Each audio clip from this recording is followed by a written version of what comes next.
Assalamualaikum warahmatullahi wabarakatuh. Keluarga ini agama kerap kali substansinya oleh oknum-oknum pemuka agama yang menjadikan agama sebagai ladang bisnis, sehingga hal ini menyebabkan ketakutan tersendiri bagi pemeluk-pemeluknya, terlebih bagi mereka yang masih awam dalam beragama.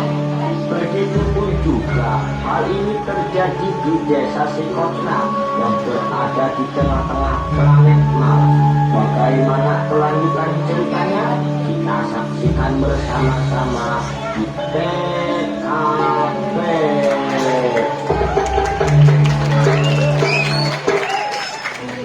Duh, capek, kurang kapok kue, iya we, macul, hidup sampai ke sore, dan di buruan 70.000. Coba belas sekolah benar, meren wakil. Oh, nya, kurma pemajikan berbulana, wayang madibu, wayang biayaon, kandung mayat bidana, biaya mukutna, yang hiji doi anu paling penting, maputiamna, hahaha. Besok ini kepikiran, karena tuang fokus usaha baik, berat tulis di kesawana, hayu.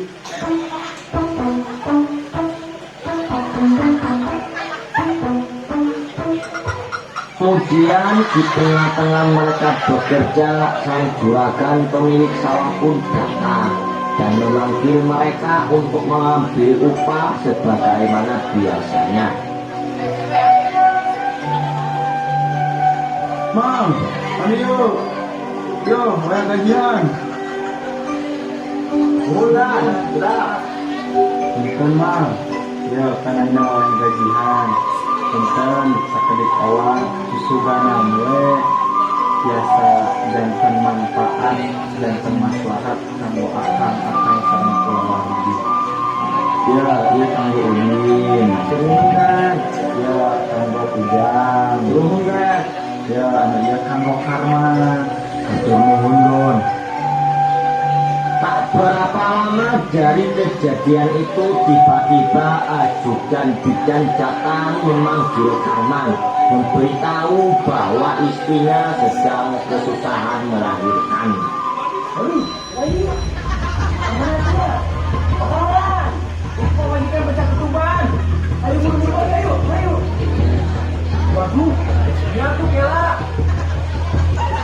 Di lain tempat pun, di rumah Karman, istrinya sedang susah payah melahirkan.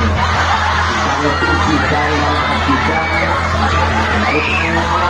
demi melihat dua hatinya di dalam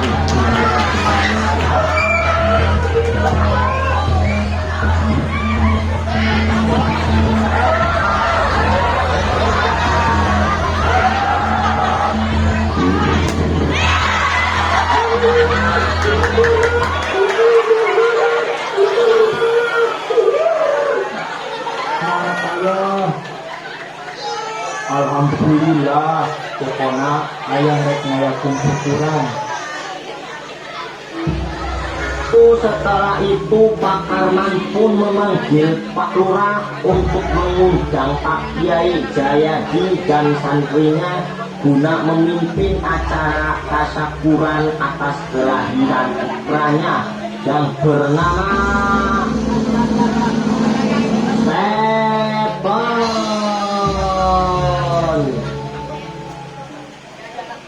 Ya Nabi, ini tuh mirip dewek man, maksud mas kaset, yang mirip tetangga. Ada sih,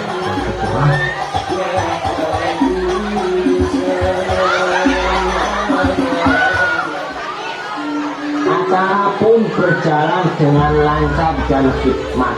Sebagai tanda terima kasih, Pak Karman pun memberi amplop kepada Kiai Jayadi karena telah berkenan memimpin acara syukuran kelahiran putranya tersebut. Bukan hanya itu, masyarakat pun diberi bingkisan berkat yang sangat banyak sekali isinya. Menjadi tabiat Kiai Jayadi, apabila beliau diberi amplop oleh masyarakat, beliau mengecek dan melihat isi amplop tersebut. Apabila isinya kecil, biasanya beliau menelukannya. Cep, let's open it. That's right. Dah.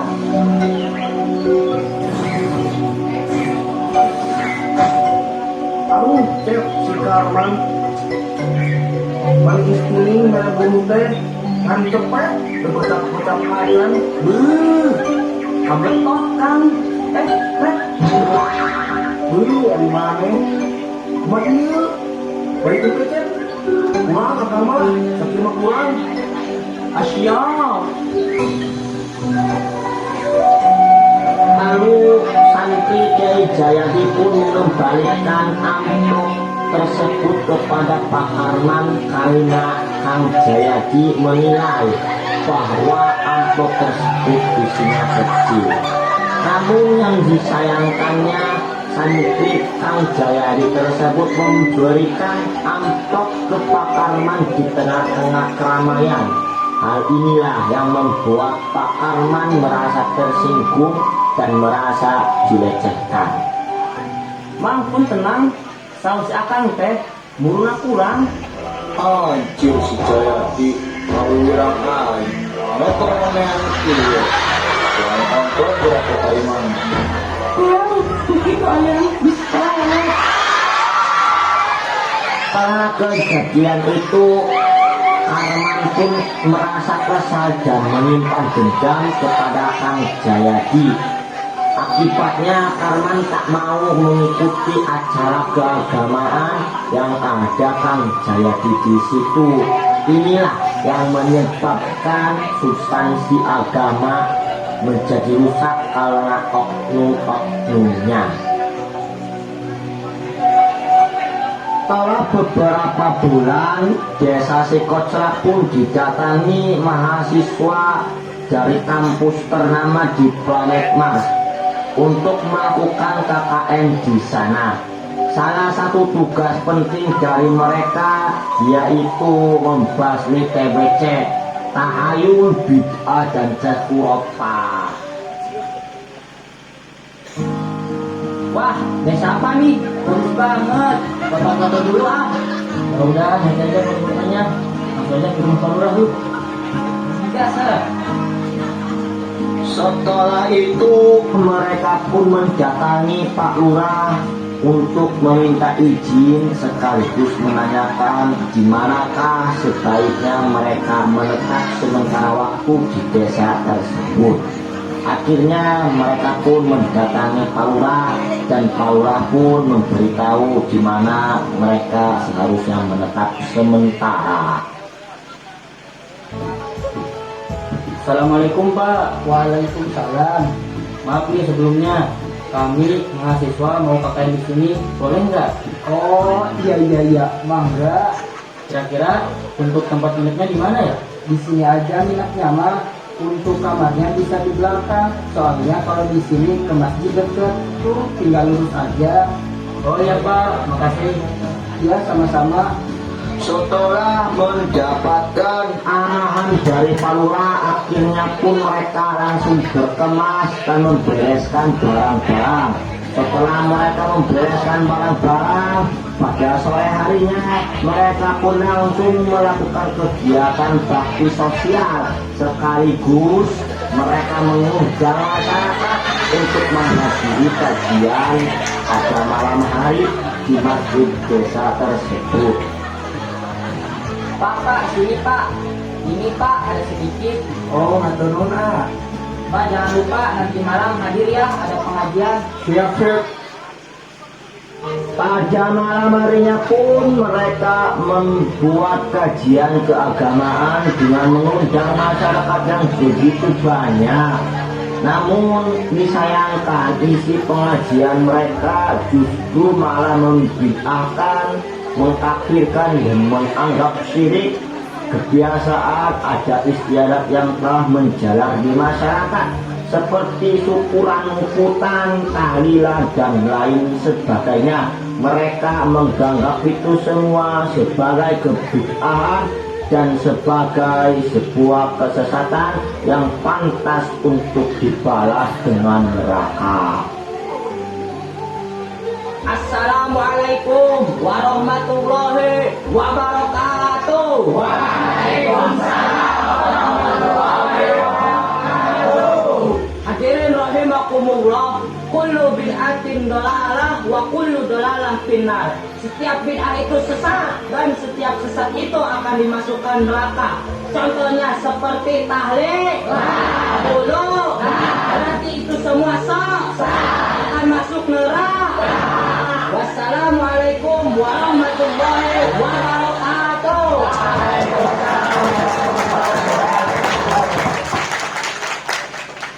Akhirnya kajian pun bubar. Setelah cukup lama mereka melakukan doktrinasi kepada masyarakat untuk membasmi kebid'ahan. Masyarakat awam sejujurnya merasa keheranan. Mereka tapi menerima dengan gembira karena mereka merasa diperlakukan bak raja. Bagaimana tidak, pulangnya pun mereka diberi bingkisan yang cukup banyak sekali, ditambah amplop yang jumlahnya sangat banyak. Atau kamar sekarang beda. Betul, orang mah dulu baik, yang penting mah menang berkat saya. Awas!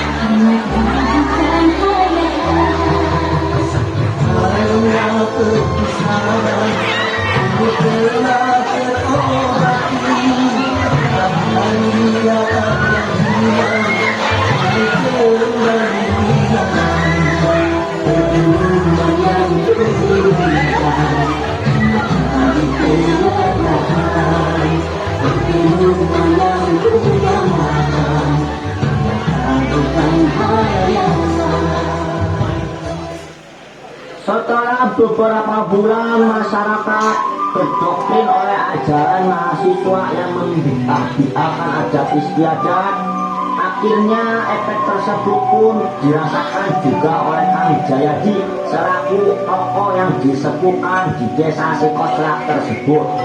Kang Jayadi merasa kekurangan omset lantaran masyarakat tidak ada lagi yang memanggil dirinya untuk memimpin acara semacam tahlilan, pengurudan maupun syukuran.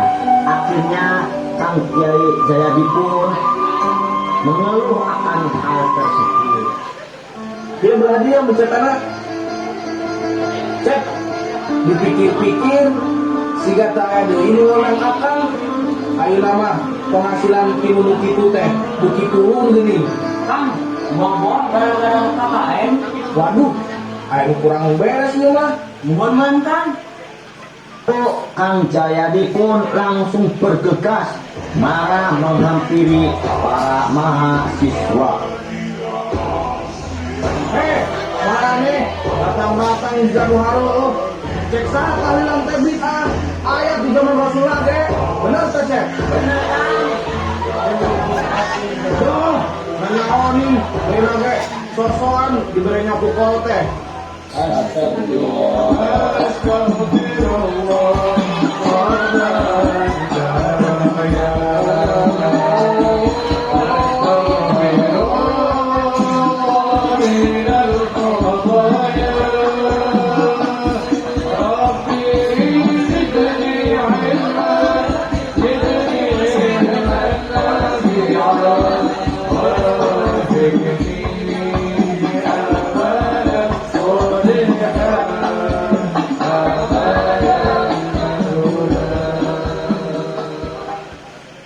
Kejadian itu masyarakat di desa Sikosrak pun tidak karuan dalam menjalankan agama karena mereka kehilangan sosok panutan dan penuntun. Kiai Jayadi pun enggan untuk memberikan pengajian-pengajian dan memimpin acara syukuran-syukuran karena merasa telah dilecehkan. Selaku sesepuh di desa tersebut, akhirnya Pak Lurah mencari cara dan solusi supaya keadaan masyarakat di desa Sikoclak tersebut bisa pulih kembali lagi. Duh, kumaha ieu teh? Masyarakat begitu puguh. Ngusulan Kiai Sulebe jeung ngabeberesna susugenan bisa. Heuh bisa gerak bisa. Lalu setelah itu Pak Lurah pun memanggil Kiai Sule untuk menasehati Kiai Jayadi dan mendamaikannya dengan mahasiswa. Dengan sifat arif, bijaksana, serta kealimannya yang tak diragukan lagi, Kiai Sule pun berkenan untuk memenuhi panggilan Pak Lurah. Akhirnya dikumpulkanlah Kiai Jayadi dan mahasiswa untuk melakukan tabayun dan Islam. Ada apa dengan kalian ini sampai ribut-ribut begini? Tobatlah kalian, ingat kepada Allah. Engkau wahai Jayadi, janganlah membisniskan agama, dan engkau mahasiswa, janganlah merusak agama. Bersatulah kalian, saling melengkapi semua kekurangan. Berilmulah seperti Kiai Jayadi dan berakhlaklah seperti mahasiswa. Akhirnya Kiai Jayadi pun tobat setelah mendengar nasihat daripada Kiai Sule. Mahasiswa pun bertobat untuk memperdalam ilmu agama lagi supaya mereka tidak sembarangan menentukan hukum dalam agama. Hikmah dari kejadian ini akhirnya Sikoclak menjadi desa yang baldatun thayyibatun warabun ghafur karena ulama dan umaroknya bersatu. Tamatlah sudah cerita ini. Kami semua pemain mohon maaf dan undur diri. Di sana gunung, di sini gunung, tengah-tengahnya Pulau Jawa. Jalannya bingung, pemainnya juga bingung. Yang penting di bawah happy aja.